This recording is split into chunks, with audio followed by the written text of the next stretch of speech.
हरिद्वार में पूर्व विधायक की बेटी की अश्लील फोटो वायरल करने की धमकी देकर ब्लैकमेल करने वाले आरोपी को पुलिस ने गिरफ्तार कर लिया है। सहारनपुर के रहने वाले राघव आनंद नाम के युवक की बीजेपी के पूर्व विधायक की बेटी के साथ साल 2018 में सोशल मीडिया पर दोस्ती हुई थी। पीड़िता ने पुलिस को शिकायत देकर बताया कि आरोपी ने धोखे से उसकी कुछ फोटो ले ली और उन्हें एडिट कर अश्लील फोटो बना दी। अब आरोपी फोटो वायरल कर धमकी देने लगा। वायरल करने की धमकी और धमकी देकर पैसों की भी अब मांग कर रहा है। पीड़िता की शिकायत पर पुलिस ने रानीपुर कोतवाली में मुकदमा दर्ज किया और आरोपी को गिरफ्तार कर लिया गया है।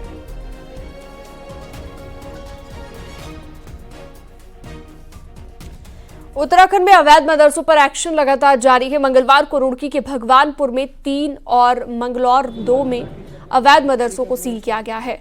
अवैध मदरसों पर अल्पसंख्यक विभाग और प्रशासन की टीम ने संयुक्त कार्रवाई की है। ये सभी मदरसे बिना रजिस्ट्रेशन के चल रहे थे। प्रशासन का ये कहना है कि अवैध मदरसों के खिलाफ एक्शन लगातार जारी रहेगा। कार्रवाई हुई है जिनको जो है मतलब कि नियम एवं कानूनों के अवहेलना में जो उनके ऊपर सीलिंग की कार्रवाई की गई और जैसे भी जानकारी आती है एग्जैक्ट फिगर जो भी अवैध रूप से मदरसे संचालित हैं उनके खिलाफ कार्रवाई की जाएगी। हरिद्वार के लक्सर में अवैध मदरसों के खिलाफ एक्शन हुआ है। प्रशासन की टीम ने 5 अवैध मदरसों को सील किया है। निहंगपुर सीधड़ गांव में प्रशासन ने कार्रवाई की है। हरिद्वार जिले में 60 अवैध मदरसों को चिन्हित किया गया है और अब तक 40 से ज्यादा मदरसे सील किए जा चुके हैं। मदरसों का निरीक्षण किया था, उनमें से 5 मदरसों को हमने सील किया है। एक कैंपस में, क्योंकि कैंपस में मस्जिद भी संचालित थी, तो उनके द्वारा बताया गया है कि वहाँ पे मदरसे का वर्तमान में संचालन नहीं हो रहा है। देखे हैं उनका किसी का चूंकि पंजीकरण नहीं है और मौके पर संचालित पाए गए हैं, इसीलिए उनको सील करने की कार्रवाई की गई है। अल्मोड़ा जिले में भी अवैध मदरसों पर एक्शन शुरू हो गया है। अल्मोड़ा के भिकिया सैंड में एसडीएम ने एक मदरसे को सीज किया जो कि अवैध रूप से चलाया जा रहा था। मदरसा बिना रजिस्ट्रेशन के ही संचालित हो रहा था। वहीं अब जिले भर में अवैध मदरसों पर अभियान शुरू कर दिया गया है।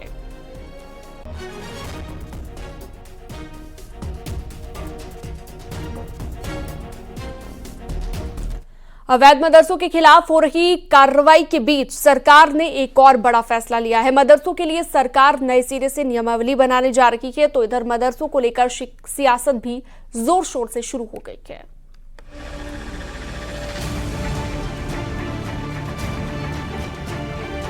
तेरह जिलों वाले छोटे से उत्तराखंड में करीब 150 अवैध मदरसे मंगलवार तक सील किए जा चुके हैं। सबसे अधिक मदरसे देहरादून, हरिद्वार, उधम सिंह नगर और नैनीताल जिले में हैं। इतनी बड़ी तादाद में खुले मदरसों को लेकर अब सरकार के सामने कई सवाल खड़े हो गए हैं। ये मदरसे कब और कैसे खुल गए? मैदानी जिलों में ही ज्यादातर मदरसे खुले हुए हैं। क्या ये एक सोची समझी रणनीति के तहत खोले जा रहे हैं? इन मदरसों को फंडिंग कौन कर रहा है? मदरसा संचालकों के पास इतना पैसा कहां से आ रहा है? इसके लिए सरकार अब मदरसों के लिए ठोस नियमावली बनाने जा रही है। इसके तहत अब मदरसों को रजिस्ट्रेशन कराने के दौरान अपने वित्तीय स्रोत का भी खुलासा करना होगा। मदरसों को मान्यता देने वाली समिति में डीएम को भी शामिल किया जाएगा।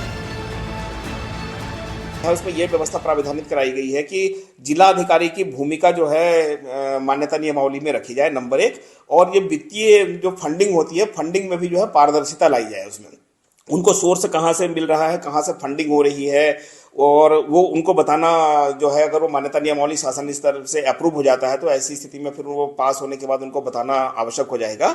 मदरसे अवैध हैं, as per government rules and norms नहीं है, तो उस पर कार्रवाई भी हो रही है। और उनकी फंडिंग कैसे हो रही है, ये भी एक बड़ा महत्वपूर्ण विषय है। अवैध रूप से बनाई गई मजारों के ध्वस्तीकरण के बाद अब मदरसों पर हो रही कार्रवाई पर राजनीति भी गर्म है। पहले पूर्व सीएम हरीश रावत ने मदरसों को अवैध कहने पर सवाल खड़े किए। अब कांग्रेस नेता प्रीतम सिंह का भी कहना है कि असल मुद्दों से ध्यान भटकाया जा रहा है, तो बीजेपी का कहना है कि ये कांग्रेस की तुष्टीकरण की नीति है।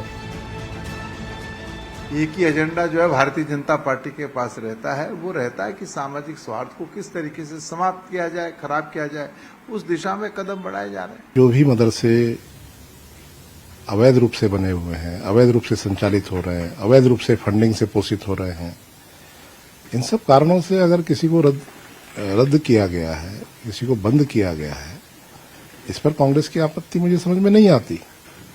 कांग्रेस जो है अनावश्यक रूप से केवल तुष्टीकरण की राजनीति करने के लिए, उसको पालन पोषण करने के लिए कांग्रेस इस प्रकार की गतिविधियां करती रहती है। मदरसों पर एक्शन पर सियासी ही नहीं कानूनी डार भी शुरू हो गई है। जमीयत उलेमा ए हिंद ने सुप्रीम कोर्ट में दस्तक दी है तो हाई कोर्ट में भी एक रिट लगाई गई है, लेकिन सरकार अपने रुख पर अडिग है। सरकार का मानना है कि जो भी नियमानुसार मानकों पर खरा नहीं उतरेगा उसे हर हाल में कार्रवाई के दायरे में लाया जाएगा। देहरादून से भारती सकलानी के साथ सुनील नौ प्रभात की रिपोर्ट।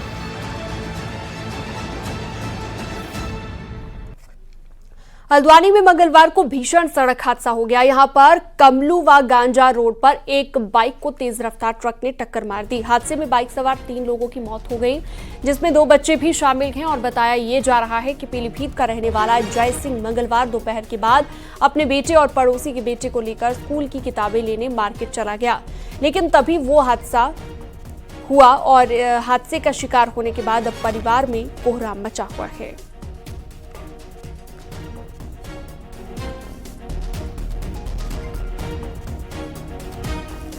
पिथौरागढ़ में इन दिनों मेडिकल कॉलेज का काम चल रहा है। 7,500 करोड़ की लागत से कॉलेज के लिए कई बिल्डिंग खड़ी हो रही हैं, लेकिन जिस तरह से निर्माणाधीन मेडिकल कॉलेज की जमीन दरक रही है उससे कई सवाल खड़े होते हैं। ये रिपोर्ट देखिए।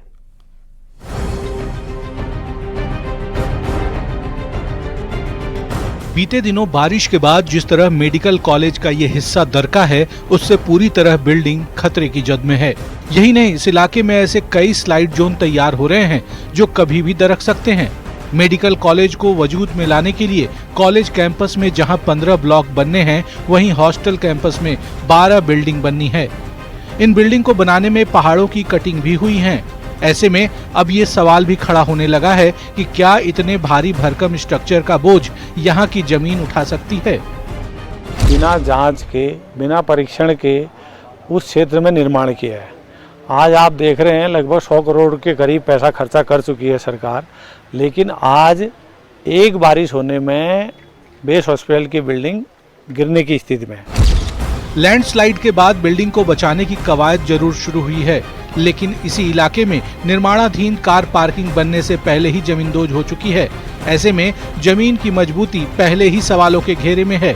वहीं मेडिकल कॉलेज का अभी 60% ही काम हो पाया है। ऐसे में बाकी का काम तेजी से हो रहा है, लेकिन भारी भरकम बिल्डिंग का बोझ जमीन कितना बर्दाश्त कर पाएगी कोई नहीं जानता है। मैं अपनी नज़र बनाए रखे हूँ। मैंने अपने वर्बल तरीके से फोन से और लेटरों से इनको इन्फॉर्म कर दिया। वो लोग कहते हैं कि इसमें हम रिटेनिंग 3 स्टेप्स में दीवार देंगे, क्योंकि इसमें 200 बेड का अस्पताल ऑलरेडी बन चुका था, जिसमें 300 बेड का अस्पताल और बनना बाकी है। पहाड़ों में बड़े प्रोजेक्ट को वजूद में लाने के लिए कई चुनौतियों से 2-4 होना पड़ता है। कुछ ऐसा ही अब मेडिकल कॉलेज के निर्माण के दौरान भी दिख रहा है। ऐसे में बेहतर यही होगा कि बिल्डिंग बनाने के साथ ही गुणवत्ता का पूरा ध्यान रखा जाए, नहीं तो मेडिकल कॉलेज का हाल इंजीनियरिंग कॉलेज जैसा भी हो सकता है। न्यूज़ 18 के लिए पिथौरागढ़ से विजय वर्धन उप्रेती की रिपोर्ट। रामनगर हल्द्वानी रोड पर मंगलवार को एक हाथी रोड पर आ धमका, जिससे वहां पर मौजूद लोगों की जैसे सांसें अटक गई हों। ये मामला रामनगर वन प्रभाग के कोसी रेंज का है, जहां के बेलगढ़ में यह हाथी रोड पर आ धमका। हाथी के रोड पर आते ही वहां पर एक पिकअप गाड़ी आ गई, जिससे ड्राइवर की सूझबूझ के चलते एक हादसा टल गया। ये देखिए, आज हम लोग मॉर्निंग वॉक पर हैं और ये शमशारा रिजॉर्ट के पास टस्कर निकल चुका है बाहर रोड पर, और गाड़ी वाले भी पीछे को लो भैया। कांग्रेस में नेताओं की एक दूसरे से शिकायत आम बात हो गई है, लेकिन अब सवाल ये कि शिकायत वाले लेटर के वायरल होने से अब सवाल खड़े हो रहे हैं। शिकायत करने वाले प्रदेश अध्यक्ष करण माहरा इसे कांग्रेस के दुश्मनों का काम बता रहे हैं, तो जिनकी शिकायत हुई वो प्रीतम सिंह ऐसा करने वालों पर कार्रवाई चाहते हैं। देखिए।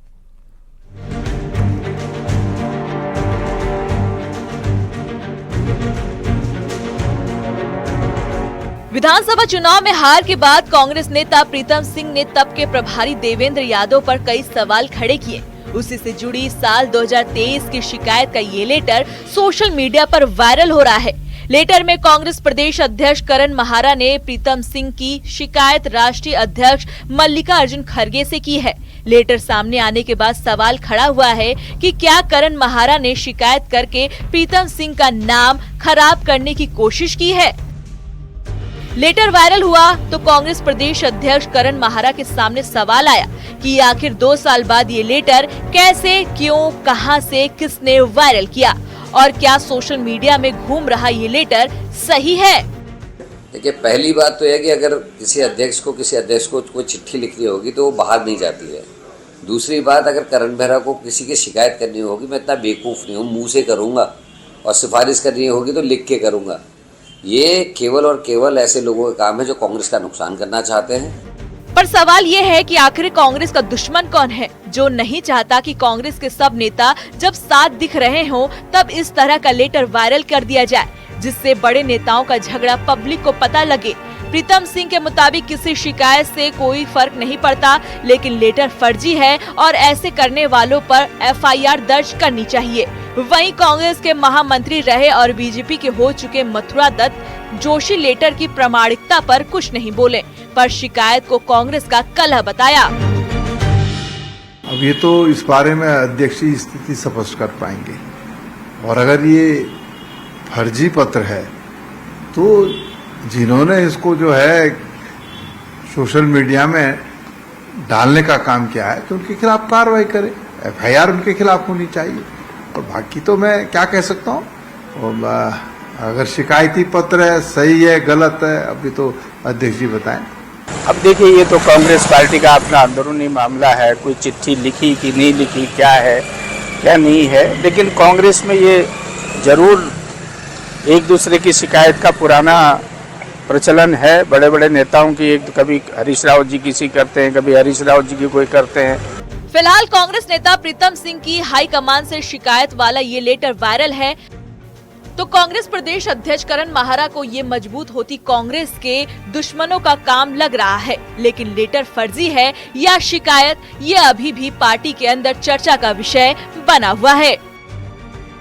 दीपांकर भट्ट, न्यूज़ 18, देहरादून। और चलिए अब एक नजर डालते हैं पहाड़ की 10 बड़ी खबरों पर। हरिद्वार में महिलाओं का वोट प्रतिशत बढ़ाने के लिए निर्वाचन आयोग ने कई नुक्कड़ नाटक, स्लोगन प्रतियोगिता और रंगोली प्रतियोगिता का आयोजन किया। पिथौरागढ़ के डीडी हाट में 10वीं सरकार के 3 साल पूरे होने पर बहुउद्देशीय शिविर लगाया गया। शिविर में विभिन्न विभागों के अधिकारियों ने लोगों की शिकायतों को दूर किया। उत्तरकाशी में राज्य सरकार के 3 साल पूरे होने पर सुशासन सप्ताह मनाया जा रहा है, जिसके तहत विकासखंड डुंडा में बहुउद्देशीय शिविर और चिकित्सा शिविरों का आयोजन किया गया। रुड़की में सोलानी नदी पर बना पुल जर्जर हो गया है। विधायक प्रदीप बत्रा और PWD विभाग ने पुल का निरीक्षण किया है। बागेश्वर फायर पुलिस ने बालीघाट के लीसा डिपो और आप पेट्रोल पंप में आग बुझाने की मॉक ड्रिल की गई। कर्मचारियों को जरूरी दिशा निर्देश दिए गए। उत्तरकाशी के जिला अस्पताल पर डॉक्टरों के भरोसे ये अस्पताल चल रहा है। 6 महीने से अस्पताल में ऑर्थो सर्जन नहीं है। हरिद्वार स्पोर्ट्स कॉम्प्लेक्स का आज उद्घाटन हो गया है। स्पोर्ट्स कॉम्प्लेक्स में खेल प्रेमियों के लिए कई खेलों को खेलने और उनकी कोचिंग की सुविधा मौजूद है। पिथौरागढ़ के डीडी हाट में पुलिस ट्रैफिक नियमों को तोड़ने वालों पर ड्रोन कैमरे से नजर रखी जा रही है और नियम तोड़ने वालों पर कार्रवाई जारी है। चमोली के जोशीमठ में बहुउद्देशीय शिविर का आयोजन किया गया। सरकार के 3 साल पूरे होने पर कार्यक्रम का आयोजन किया गया। अल्मोड़ा के मानस खंड विज्ञान केंद्र में 2 दिनों तक शुद्ध पानी को लेकर स्टूडेंट्स और जल संस्थान के कर्मचारियों को ट्रेनिंग यहां पर दी गई है। उत्तराखंड में सरकारी कर्मचारी पहाड़ चढ़ना नहीं चाहते। पहाड़ी जिलों में ट्रांसफर होने पर वो नेताओं की सिफारिश लगाकर अपनी पोस्टिंग रोक देते हैं और इसके पीछे लचीली ट्रांसफर पॉलिसी को एक बड़ी वजह माना जा रहा है।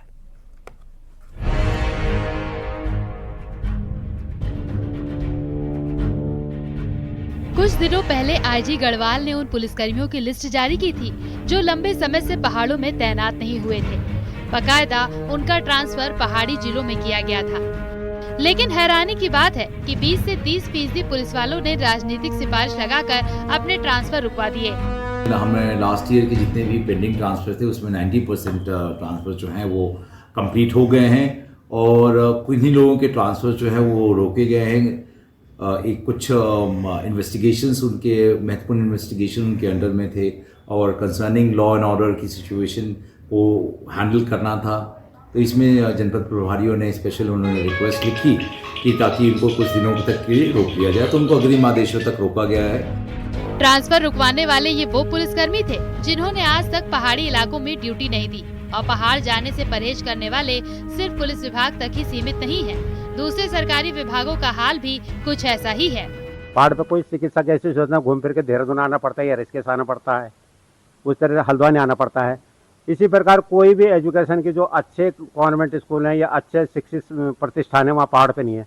एक दो खोल रखे पहाड़ पे तो नए के बराबर है वहाँ पर से, इसलिए कर्मचारी कभी पहाड़ पे जाने में हिचकिचाता है। वहाँ सरकारी कर्मचारी पहाड़ पर सेवा देने से बच रहा है, लेकिन अब सवाल इस बात का है कि जब सरकारी कर्मचारी पहाड़ पर ड्यूटी देने से परहेज करेंगे तो पहाड़ का विकास कैसे होगा। न्यूज़ 18 के लिए देहरादून से सतेंद्र बर्तवाल की रिपोर्ट।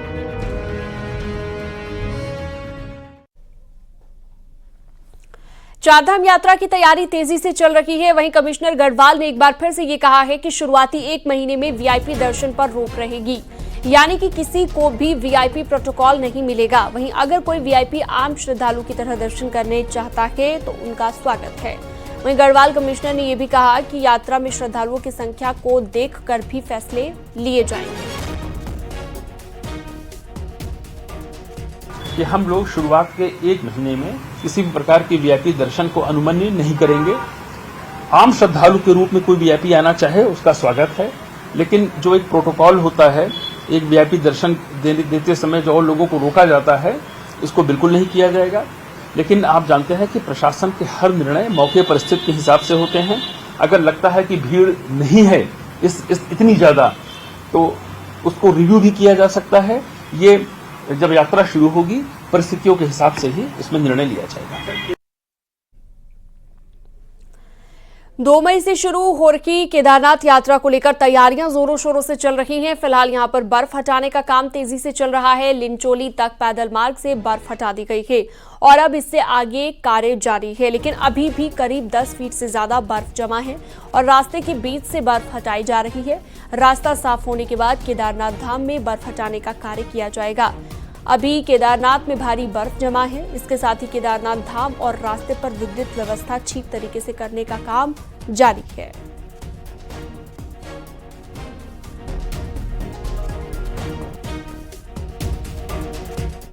खबरों का सिलसिला जारी रहेगा, वक्त एक छोटे से ब्रेक का।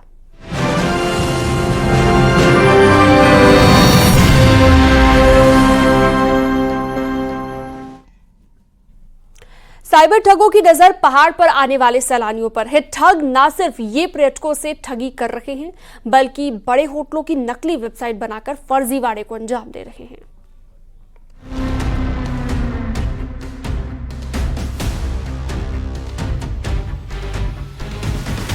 पहाड़ों में पर्यटन सीजन शुरू होते ही साइबर ठग भी एक्टिव हो गए हैं।